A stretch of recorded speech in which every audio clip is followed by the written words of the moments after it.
to get a van. That's what I want. Well, maybe we'll do a selfie. Or can you, would you mind taking a You mind picture? taking the picture? Oh, of course not. Can you? I believe so. You can see that from me. All right, everybody, I just want to say really quick, sorry about that. Welcome to the Sasquatch Festival. We're here to welcome our first speaker of the day, Whitehall's own Brian Gosselin. Give him a round of applause, and I hope you guys have a great day. Thank you. I don't want to talk too loud in this thing because I've got a loud enough voice as it is. I don't know how many of you people, if it's your first time here. Okay, see a few. Here, touch base on the original sighting back in August '76. I'm the police officer that had the 35-foot encounter. It all started out the night before, and I was on duty, and I had radar set up, and it was one of those slow nights. And I could hear this vehicle coming down from my right, going hell bent for leather, and I knew the truck because when you work nights, there's only certain people using the same ones every night. And I could tell the sound of the truck, I knew who it was, and that was Marty Paddock. And they knew I normally sent radar up here on Route 4. And him and my brother Paul come whipping in, and they were wound up for leather, man, I'm telling you. They were so excited, they were overwhelmed, saying that they had just saw a creature that they couldn't explain out on Abair Road. And I had just point blank asked them, I said, you guys do a little bit of this or what? He said, I didn't believe them. And I could tell after speaking to them for another couple of minutes that they were actually just experiencing something. My dad had just come off duty, went off duty, and he was on his way home, and I had just come on duty. And it was roughly just before midnight when they came barreling down William Street. So from that point on, I said, I got to call my dad. He was a sergeant. I said, what do? I can't leave the village unless I'm in pursuit or troopers or somebody calls me to go cover an accident or whatever the case may be. So my dad said, call the troopers and call the sheriffs, and he says, send them out on Abair Road. And he said, I'll meet him out there because where I live and where he lived is 15 minutes. That's about it. Well, they went out, and I'm only going by what my dad told me, the troopers that were, that night, if you know Abair Road, coming in from the east end, their experience was on the left-hand side of the road. And the way the lay of the land is there, you got a big dip, and it levels off, another big dip, and it levels off, and then it goes to the fence line. And they took in, excuse me, I lost my train of thought here, sorry, apologize. Well, anyway, the troopers were on the top of the hill, the sheriffs were in the bottom in the dip. I gotta realize there's two sheriffs, two troopers, that's 4 cars and my dad's car. And they all, put it this way, they all saw the same thing, but not at the same time because of the lay of the land where it was in the dips, to the flat, to the dips. And when it got across the field, they had stepped across the fence, and the fence was 4.5 feet high, stepped across it like you and I stepping out off a curb. So anyway, all that transpired. And I got to talk to my dad, my brother, and a couple of troopers that did talk the next day, and myself, also to a deputy sheriff who was really into Bigfoot stuff at that time. God rest his soul, he's gone to Rose.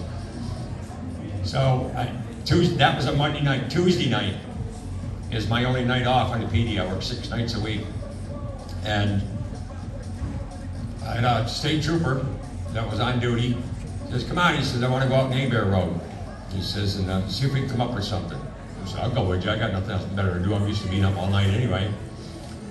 So we went out on Abair Road, and he set up in the upper meadow, which is a small house there now. He was roughly 50, 60 yards out in the field, on the hill. And the hedgerow was right in front of him. And it had been mowed by the farmers, the grass was maybe 6 inches tall. So I went down the hill on Abair Road, into the dip, and up on top, I took a right, went out into the field, about 300, 350 yards out into the field. I had my own car. And the first thing I did when I got out in the meadow was take my dome light, my little bulb on my dome light, so I could have the door open so there'd be no light. And that night there was a new moon, so it's pitch black. Now we're out in farm country. When we got out, one of the first things I noticed was dead, total silence, like you'd be locked in a refrigerator without the motor running on. You could hear nothing. And probably within 15, 20 minutes, the hedgerow starts out wide like this, and it comes up to Abair Road and it gets narrower. And right in front of me is a big hedgerow there, it goes down to the Pompey River. So as time went on, we started hearing what sounded like trees being broke. Not broken, dead limbs being broken off of trees, but trees being snapped. We found out the next day that they were trees up to that diameter that up here were snapped and laying over. And we were on the CB radio, talking back and forth. We found a channel where there wasn't a lot of people blabbing. And we heard this big crash, and the trooper goes, he said, "Did you hear that? Did you hear that?" I said, "Yeah." I said, "How could you help not hear it?" I said, "That's not too far away from you guys." So as time went on, another 15, 20 minutes goes by, you could tell this thing was coming from the Potley River area, walking towards Abair Road. So the next thing I hear is the trooper saying, what the blank is it? I'm getting the hell out of here." And he did. He tore off out of the field. He blew by me like, I said, well, maybe he's just pulling the wool over my eyes, so on and so forth. But maybe within 10, 15 minutes, I started hearing a whooshing noise. And I've always described it as a person wearing corduroy pants with their thighs rubbing together. That whoosh, whoosh sound. And I said, you know, what the hell is it? Now I'm up on a hill, and then it drops right down like that into a gully and goes to the base of the hedgerow on my side. And I got the spotlight out, I'm looking, my gun's on my hip, I'm looking like this, I don't see nothing. And I didn't realize till, I want to say 5, 6, 7 years later, that when I was doing this, it was down here and I'm shooting over its head. It was in the gut. So down through the middle of that meadow, there's a little tiny stream that in the spring's running good because of snow melt. The rest of the time it's just mucky slop with cattails here and there in it. And when I was a kid, this sounds sort of stupid and corny, but when I was a kid, we used to go down and get cattails and smoke them like cigars. That's a kid thing. But I knew what it sounded like going through cattails. So I'm looking down, I still don't see nothing. So now I'm getting nervous because I'm hearing this whooshing noise and it seems to be getting closer and closer. So now I got my gun in my hand, spotlight in the other hand, get out, standing in front of my door. I decided I'm going to get behind the door so I can make a quick getaway if I have to, but something kept telling me, turn your spotlight on now, turn it on now, turn it on now. When I did, it was from here to that pillar right there, roughly 30, 35 feet right in front of me. Now there's something that's, this gets to me after a while, you know, it's, I get emotional once in a while. I'm looking at something that don't exist. I wasn't a non-believer, but I was a skeptic to a point. And there it is standing there right in front of me. When I hit it with the spotlight, it brought its hands, not paws, brought them up like this, and threw its head back somewhat, and just let out such a deep, deep, deep, guttural roar, trumpet sound in its voice. It would take 3 men's lung capacity to just get the longevity of it. And I could actually feel it, the vibration in my chest. I could feel it, just like you blow a tuba in your face.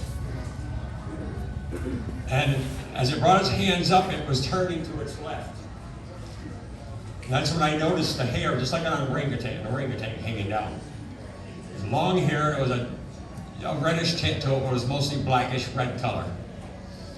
And as it's moving away, I could see muscle structure. That's why I knew this wasn't a man in a monkey suit, this wasn't a bear. Everybody tries to tell you it's a bear if you haven't encountered it. But I could see muscle structure working in its back, its shoulders, its buttocks, its legs. And this was roughly 7.5 to 8 foot tall. How do I know that? Because I had a Monte Carlo, and the grass was up the top of the fender, right here. It was up to here on me. It was up to its knees on that. And you got to put another 2 feet on top of 6 foot. And as this thing is going away, I'm getting ahead of myself. When we made eye contact for that amount of time, and they were mayonnaise jar cover eye, red. They didn't glow in the dark, but you could tell they were red because of the spotlight. And all I'm getting pounded in my head, whether it be telepathy or what, is I'm not going to hurt you, not going to hurt you, not going to. That's all I can hear. That's all I can hear in my head. And at the same time, every possible emotion that you know you have hits you, and emotions you don't even know you have yet until you experience something like this. And it was just like somebody heated up honey and poured it over my body. I was in fear. I was scared, but not like a little kid afraid of the boogeyman. Every thought, I relived my whole life. I mean, from the age I was up to the age I was at that time, from childhood. Just your life, they say, flashing before your eyes. I truly know what it means. I really, really do. And as this thing turned and walked away, I watched it go across the field. Then I started calming down when it got way down, right where the hedgerow and the field in front of me, where that hedgerow come together. It turned around and looked at me and just let out 3 more guttural sounds. But it wasn't as aggressive sounding as the first one, like to say, just leave us the hell alone. And it continued down the Pony River. We did get a cast. That was Glenn Rose got the cast out of it, and his nephew who lives up in Benson, Vermont, got that cast, the original cast, for that night. But I had to sit there for a good 45 minutes after that, just to collect my thoughts. You know, you start thinking, alien, what is it? It don't belong here. It don't exist, yet you see it. It's standing right there in front of you, the whole 9 yards. But it's something I would like, to be honest to, I'd like to be able to be that close to what I saw again, at least so I can get a good look and try to get, we didn't have cell phones and all that stuff back then. We had instamatic cameras. Forget it. They're not like your phones today. But one thing led to the other, and why this whole ordeal hasn't been mentioned. I haven't been here in 2 years. I've had people call me at home, want to know why this is what put Whitehall on the map. Was that day, that 2-day thing, as far as Bigfoot goes. And since then, we've got casts. We've got a lot of casts down Pleasant Falls, but I've had vocalizations by the house again. We know they're still here. There's people that live in my neighborhood, let alone 7-8 miles away to the east, people down around South Bay area. They're still here. To see one, fabulous. I'm glad I experienced what I did, because nobody will ever be able to tell me that was a bear.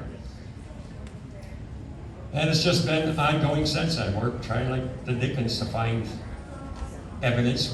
We've sent in hair samples that come back bear. We sent in scat that come back bear. We've done some investigations. You had to been there to believe it, where this thing's going up a bank. One of them was along the Hudson River. I want to say it was 9 feet between the front of the right foot to the heel of the left foot, going up a bank like this. So that takes something with some heft, some height. And it wasn't a bear because there'd be claw marks. We got one cast out of that deal.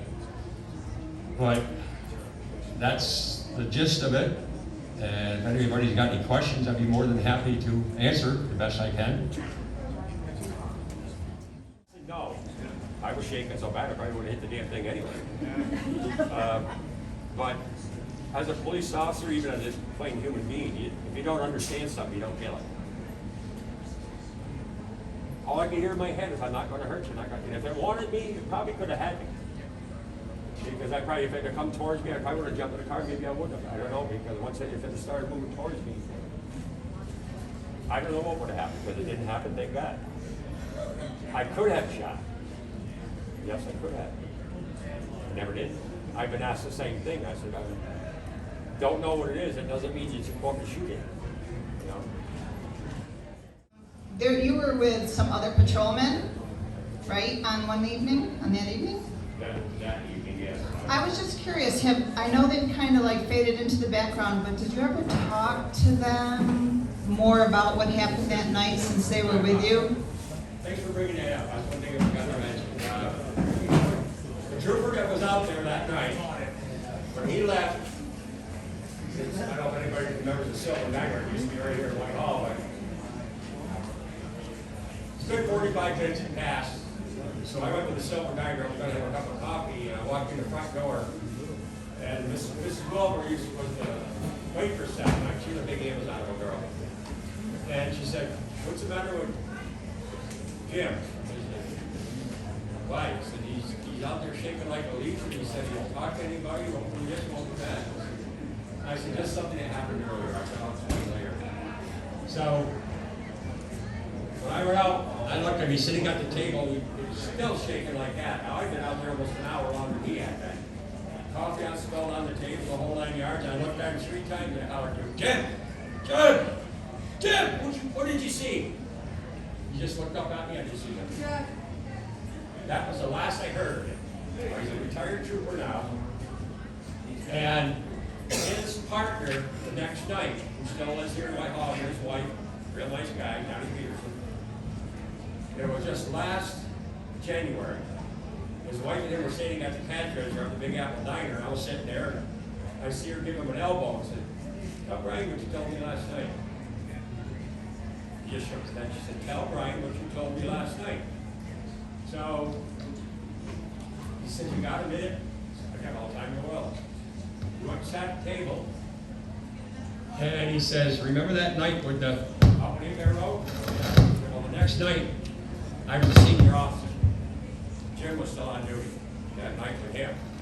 And he says, because Donnie got down to the barracks, which used to be just barely south of Whitehall, got down to the barracks, changed his clothes. And when Jim come walking in, he said, get your rear end in gear. He said, get dressed. He said, I'm taking a ride tonight. He said, what do you mean? He says, I'm a senior officer tonight. You're my partner. He says, you're going to the car with me. We're going out to Abair Road. He said, he threw his hands up and he had his C-50 from that. And he said, I'm not going nowhere near Abair Road. I have nothing to do with it. He said, I'm the senior officer. You're going to do what I say. He said, we got 2 cars. I'll be in the other one. You want me for anything, you call me. And all them years had gone by, and I just found out a year ago that he finally admitted it to his partner, let alone the dispatcher, who used to have a police station used to be just down the road. He admitted to our dispatcher what he had seen. It was the same damn thing I saw. But why he couldn't tell me, and everybody said, well, gee, a state trooper, he got scared and left. He's human, just like the rest of us. Dead silence. Back up another week. That's when all along the eastern seaboard, all the way from the tip of Maine, roughly 100 miles north of New York City, inland 100, 150 miles. We had more UFO calls, things in the skies people didn't understand. I don't know what we're supposed to do, climb a ladder and see what the hell's going on, but the point being, anybody that worked nights, you could look up in the sky and see things you just couldn't explain, period. And then it goes to, this went on for 3-4 nights. Now jump to the following week, dead silence. The next week, this stuff starts. I've always, myself personally and my wife, tied them in together. How you can be following footprints in the snow, and they'll tell you it's because the wind blew and covered all them up and left me here. Same thing in the woods. Is whether they beam me up Scotty deal, now they're talking even on these Bigfoot shows, interdimensional stuff. I'm no professional, I'm no scientist, I'm no professor. All I know is what I read, what I hear, and what I cite. And that was the deal with that whole incident. Anyone else? Yes, sir. 2 things, male or female? Did I see breasts? No. I've been asked that 100 times. Did I see anything else? No. I wasn't looking for that stuff. I'm looking at something, it's like looking at that post. Anything did you avoid that road, like your partner? No. Make yourself get back on Oh, no, a lot. Both me and my wife, we go all the way down through East Bay, down to what they call the Amazon, and where there's the sightings down there. A lot of people want to see what people are going to improve. But I want to say for probably a month or so, I couldn't sleep at night. because I relived that just like it happened yesterday. The white pops into my head from time to time, goes through the whole 9 yards, all over it.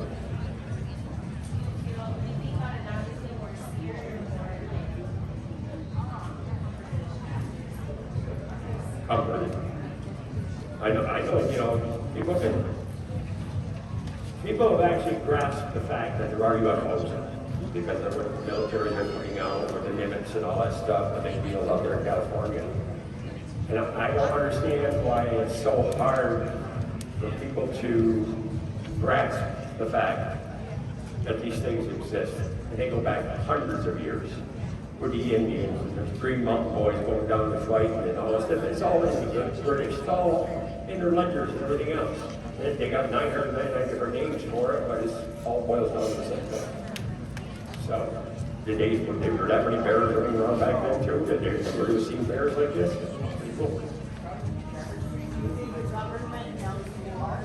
Yes. I can tell you a couple of things I heard from my security people that are friends of mine and still work here. I can't mention. Yeah, they know how to work.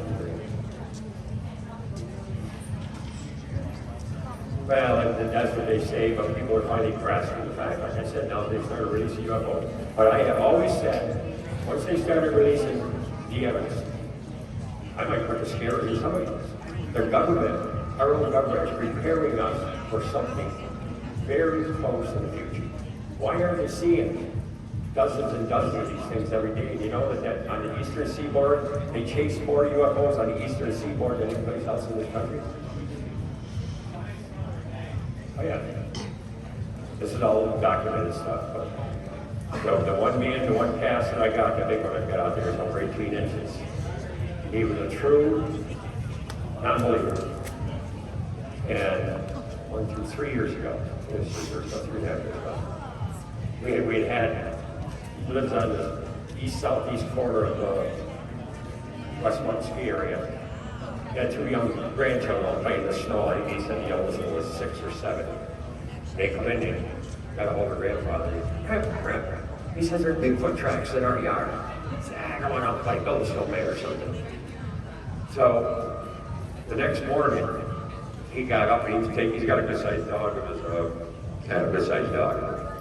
And he got to go out the door, down the steps, across his garage, got the steps, opened the door, and the dog had a pen in like a deck area. He said the dog froze right at the door. They started backing up. He said, he give him a boot. The dog did his number right there, almost on his feet. Turned around, ran back out and scratched that door when he came back in. And he got thinking, granted, he was a true unbeliever. He says, I gotta check it out. He asked me to work at 4 o'clock in the morning. It was pitch black, all right. So he come home that night, and he said, he started across that yard, and he said he was shocked the way he saw it. And his house sits here.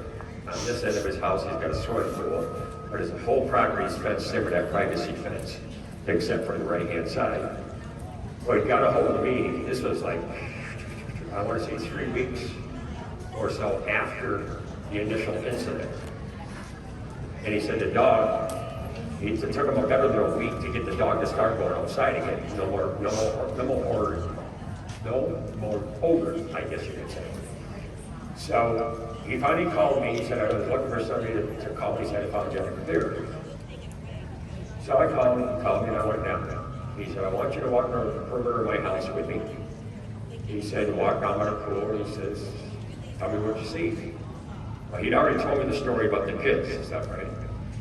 So as I'm going down the backside of his house, he's got a piece of that black culvert. It's black, heavy plastic, that long, 20 feet long. Somebody had picked it up and thrown it over the fence. Thrown it over the fence. You can't roll it under, you can't roll it up and over, but something through it. Then you get down a little farther, and I said that was probably snow, but there was a pine limb that big around and come from the neighbor's property out and have a snap. I said, probably the wet snow we had like that. So as I'm going around the corner of his house, and I'm looking, it's all sand down there. And I happen to look down there, whoa. He said, what are you looking at? I said, that right there. So then, we marked that off and took a total, set it over top of it. So now I walked around this pool. And he's got like down in front of the pool, little area where a burn pit. He said, dig out a pool, he says, have a whiskey or two, enjoy the fire. Then going back up in the front yard, there's 3 cement blocks stacked like this. 3 wide, 3 high. And where this thing stepped on the center middle block, drove it down, probably half, 3/4 of an inch. And the ground was, that time of the year, it was in the spring, where we were having the thaw and freeze, thaw, freeze. So now I'm on my hands and knees, going across that yard in the sand. And he said, I've never never seen that. I said, I do the same thing if I had a big buck. On my hands and knees, and I'm feeling it. Just like doing my hands, we tracked it all the way into the woods beyond his house, and they headed up towards the ski lodges. We lost it because the whole hemlock was fine. You could tell something had been through there, but to get another cast, no, I could have got 2 toes, part of a heel. No, I got that one cast because that thing, the side of his house, say it went like this. It is standing roughly this close to the corner of his house. So it's leaning. So I looked up like this, or like that.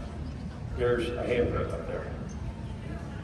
Nothing you can do about it, it's there. It's just going to wash off in the rain or whatever the case may be. And I said, Joe, did you notice that? He goes, holy shit, blah, blah, blah. So that's that cast that's out there. That big one, that's 3 years ago. But he is a true believer. He's into this big time. Now this guy works the nuclear power place in Saratoga. He's way up in Saratoga. In fact, he was one of the gentlemen when we first started in the service that was out west. When UFOs came over at the air base and deactivated our nuclear missiles. He said him and 30 other men saw the same thing. That's how high up in security he is.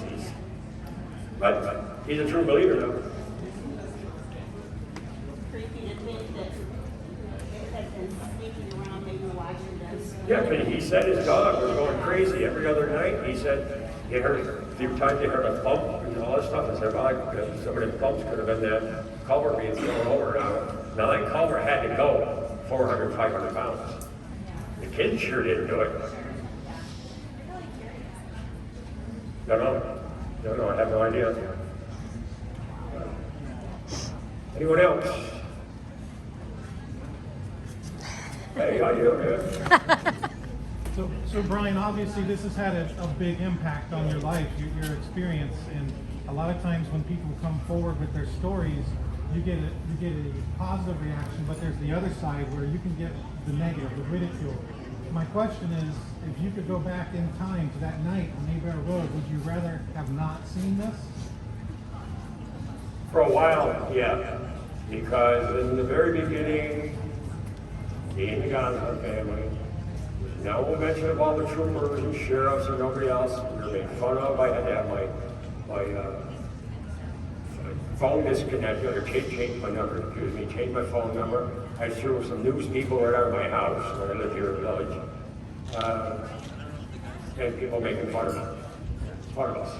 And I said, it's sort of weird, you got the Bigfoot Festival, so on and so forth. Now it's actually on the map. They don't exist. And yet, you cannot legally kill Bigfoot in Whitehall. They're protected.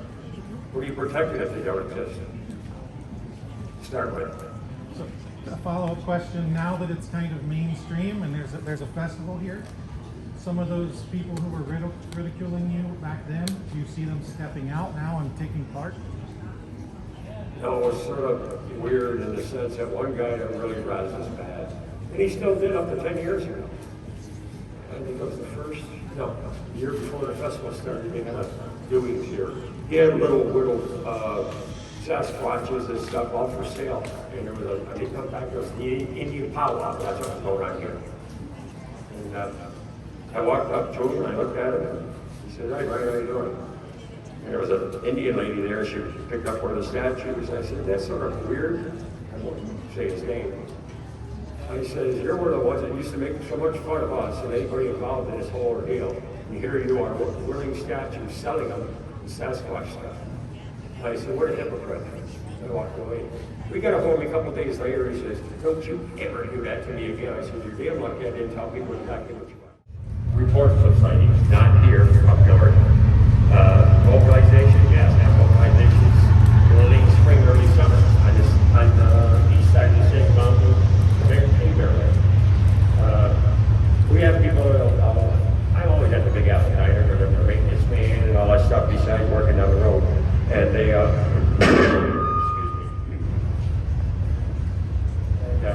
we do get reports from people that come in and hoping they'll go out that area. The gentleman here, I don't know if he's standing here.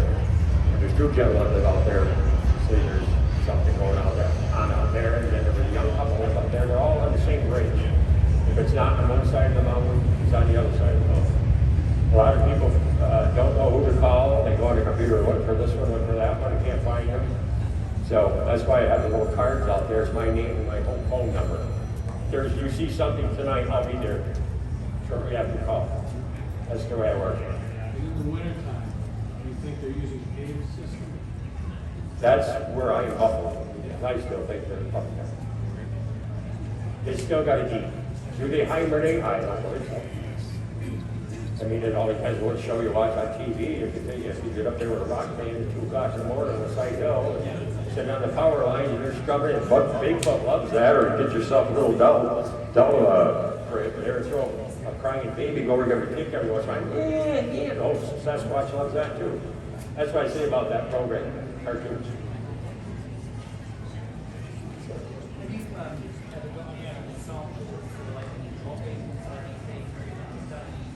There. One thing I want to try, if we find something fresh, find another handprint, a Q-tip, a plastic bag, send it away. I'm playing softball. I got a triple header tomorrow with 20 and 30-year-olds. You're playing ball? Softball. Nice. Pitch. The best I can do is a triple. I can't get home runs anymore. Ain't got the lead in my ass. I remember this one. Oh, yeah. We've had reports, but to find a cast, you know how dry it's been. I've got some stuff to show you at some point. And he's giving them to relatives, other truck drivers, and friends, and he said now you got everybody that's keeping their eyeballs open. Did you grab that photo? Oh, Gaelic Farm. Yes. Yes, that is true. That is true because Bill Brand. This is the little guy that I want. No, I don't think that's not for today. That's not for sale here. I think those are over there.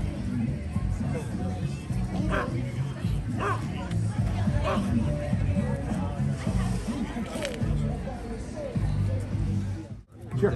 Keys or move the truck over on the other side. I'm afraid of if there's anything coming this way, she's not picking up. Okay, gotcha.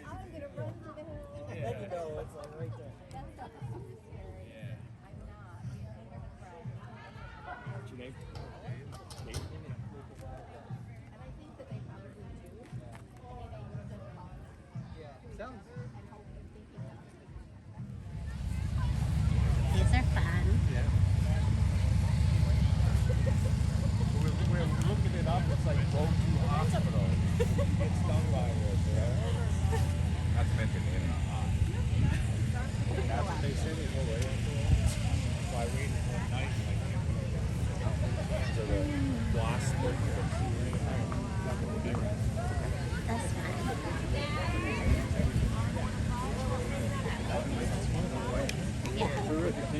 That's fun. yes, you're actually right now.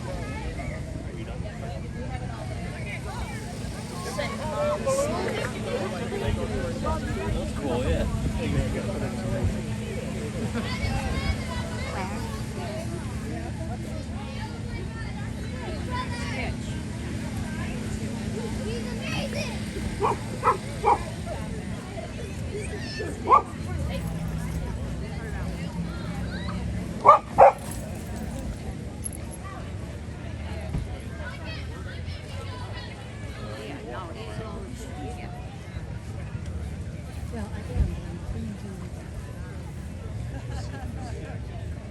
See what? No.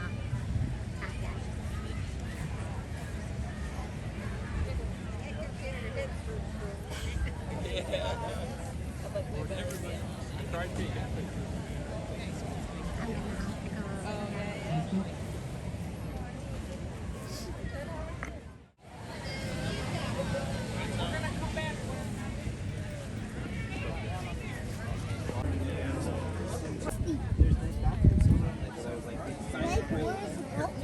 Just t-shirts or just with exclusive episodes.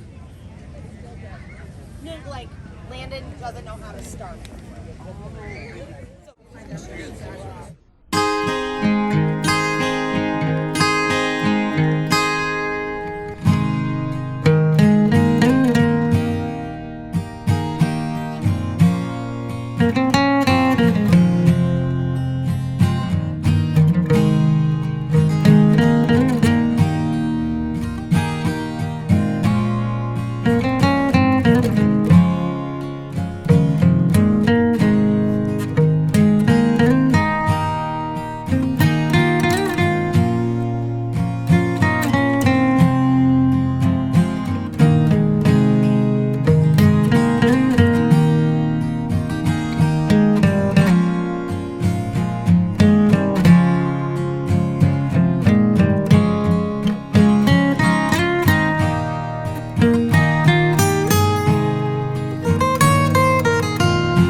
Hey, so we're back from the Whitehall, New York Sasquatch Festival. We didn't go crazy. Bigfoot saw me.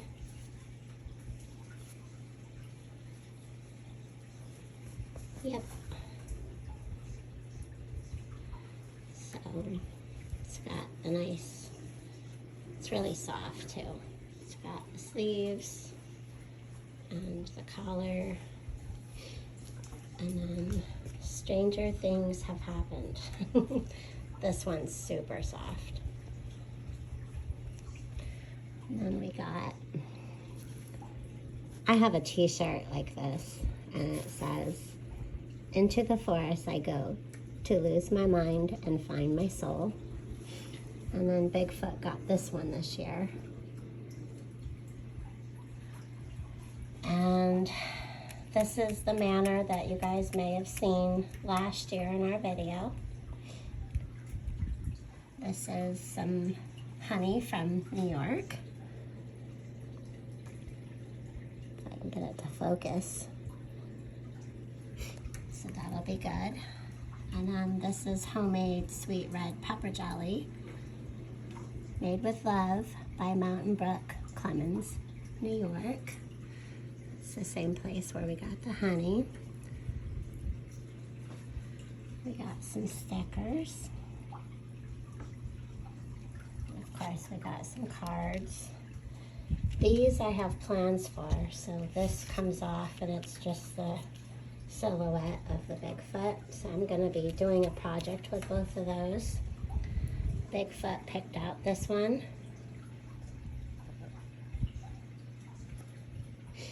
We got this one, this one. I love this guy. They had t-shirts and sweatshirts of him too.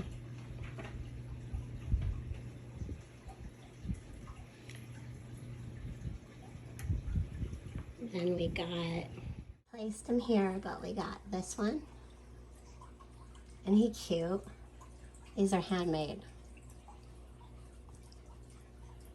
His feet are so soft. He's adorable. We got this one here as well.